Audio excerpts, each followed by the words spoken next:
What show/movie do you wish you had never watched? Why?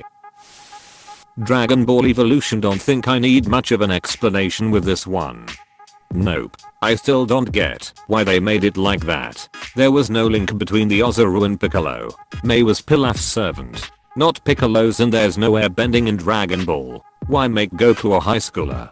He's supposed to essentially be a feral child raised in the mountain and learning the Kamehameha through the power of boners. God, what a shit show. Why make Goku a high schooler? He's supposed to essentially be a feral child raised in the mountain. That's easy. It was a movie for teenage boys. Batman v Superman. I don't recall ever feeling such disappointment after watching a movie. Thankfully, I wasn't a fan of Avatar: The Last Airbender back when the movie came out. The only time I felt something similar was when I saw Dragon Ball Evolution, but even then I remember laughing most of the time thinking, what the duck is this shit? But BVS. Just pure disappointment. The scene where they got in the tub together fully clothed was so damn trite. The whole thing was one big gasping fart of a sigh. Wish they went full Frank Miller Dark Knight instead. It would have been infinitely better. Cats, the movie. You watched that? Yes. And I regret it. Boku no Pico.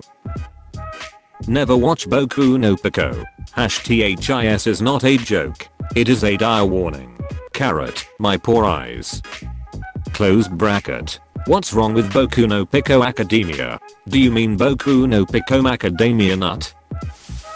Artemis Fowl. Within the first 5 minutes I felt my childhood shrivel up and die. I read the books when I was a little kid and they became my favorite series. This movie was nothing short of a massacre of the source material. I was crying within the first 20 minutes. I also feel really bad for the actors. Poor Judi Dench. First Cats and now this? That movie was an example on how to not adapt a book. And The Lightning Thief. Suicide Squad. I was going to say the same. Along with every single other DCEU movie. But seriously, I primarily hated Jared Leto's Joker. Holy shit. What a shit casting choice and performance. You'll also hate the method acting he did for it. Sent a dead pig and used condoms to the other actors/actresses. The Emoji Movie, also known as Totally Not Wreck-It Ralph, but with mobile gammas, also known as Big Waste of Time. Don't show this to your kids. Ralph Breaks the Internet, also known as the Emoji Movie, but the characters aren't emojis. I remember describing Ralph Breaks the Internet as everything the Emoji Movie wanted to be and more. Eragon. The film was so bad calling it trash is an understatement. I just hope that one day someone will make a great Eragon film. Oh god. I remember this movie. I read the book and I was excited for it, and it was just butchered. It's one of the worst adaptations alongside DB Evolution, The Last Airbender and Percy Jackson. I'm going to be honest. Eragon and The Last Airbender are both awful movies and awful adaptations. Like, even knowing Avatar's story, I felt confused as to what was going on in the movie. And with Eragon they changed so much that there was practically no need for a sequel. Thank god they never did a movie sequel. The Percy Jackson movies, whilst awful adaptations of the books, weren't bad movies. They were watchable. Yes, they had little to do with the books, and that's its own problem. But the movies themselves were okay. Similar scenario to Ready Player One. Awful adaptation, but a good standalone movie. I can't say for DB, because I've never seen it. 13 Reasons Why It's Cringy as Duck. It came out when I was at my lowest. It made me come out as suicidal towards my parents, so it did one good thing at least. But yes, it was cringy and couldn't get past 2 episodes, I think. How are you doing now? Death Note. Now I can't watch it for the first time ever again. Go watch the terrible Netflix version of Death Note, then go back to the original. Not only will it give you a newfound appreciation, it'll quell the anger shakes. A Serbian film. That movie wrecked me. In my opinion, it's the most unsettling movie of all time. I couldn't sleep for a few weeks after seeing it. If that movie doesn't duck you up, you have something wrong in the head. Never saw that movie, but I once saw someone on Reddit ask why someone would watch that movie willingly, and another editor responded, because not everyone is a pussy, and they got downvoted to heck and back. Curious but not curious enough to watch it.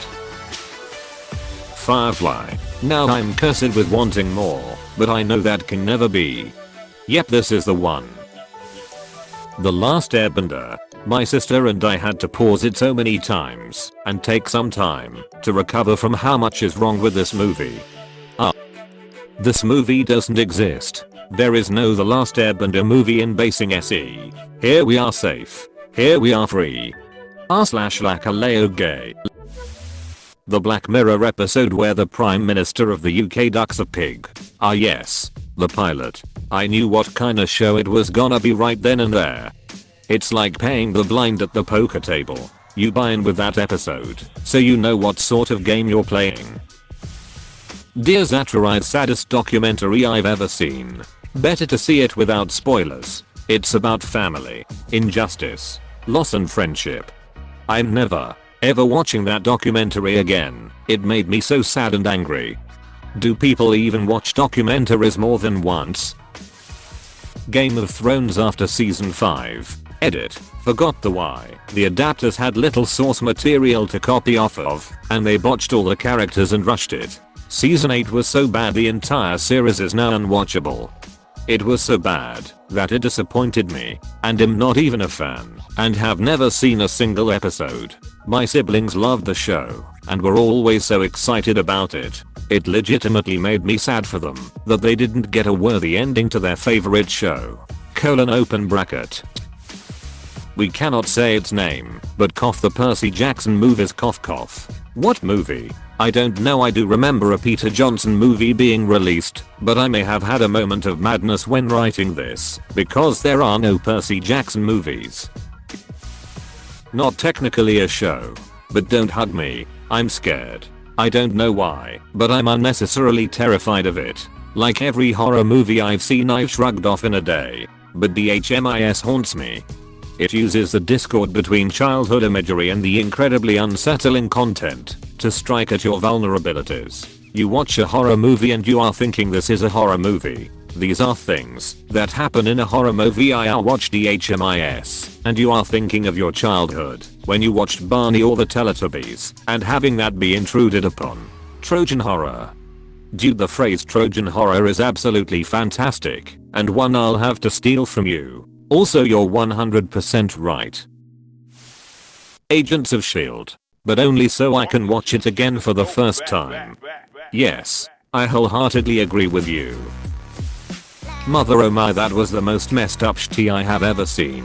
Like what? They had a couple in the house, then a cult. Then the riot police showed up, then boom, bombs went off. Then she has a baby. The man shows his baby to his cult. Then they eat the baby, WTF. Then poof, it starts all over again. I swear my head hurt. It's the Bible story in horror form with some added metaphors. Father, God, and Mother Nature, exist. Then man, Adam, comes. Man is shown to have a wound on his ribs and is sick. Adam giving up his rib for Eve. Woman, Eve, comes and they go into the study, Eden, and break that glass heart, the forbidden fruit. The study is locked up, kicking out of Eden. Then their sons come, and Cain kills Abel. Father is a known great author, the Old Testament, but is working on a new book, the New Testament. He has a cult following, religious followers, early Christians / Jewish people. The followers show a lack of respect and there is a flood in the house, Noah's flood. Mother gets pregnant, Jesus, and the baby is given to the cult, God giving his son to be sacrificed. The cult eat the baby, communion. Then there's the fire, the rapture. Father rebuilds with mother's heart and new mother is there, not really Bible. Hereditary. The Handmaid's Tale. Extremely well acted, Elizabeth Moss shines, and produced. But after binging all 3 seasons in a couple days in the middle of COVID, don't recommend binging at all. It overwhelmingly depressed me and made me extremely cynical. I already worry about today's America and our future. So that just made me more worried, anxious, and depressed than I've ever been before from a TV show. Took me about a week to get out of that funk. Like I said, It's a great show. Though, I wish Elizabeth weren't a Scientologist, because that slightly overshadows her brilliant acting and career. But oh well. Definitely don't read more of Margaret Atwood's books then. The Martyrdom, SP, trilogy won't help your mood. I'd recommend The Blind Assassin at least. There's still some downer stuff in there. The main story is a narrator recounting her coming of age and how her family fell apart during the 1930s and 40s, but it's at least equal parts thriller as there's a continuous side story that seems irrelevant at first but does tie into the main story. Hey, thanks for watching, and don't forget to subscribe.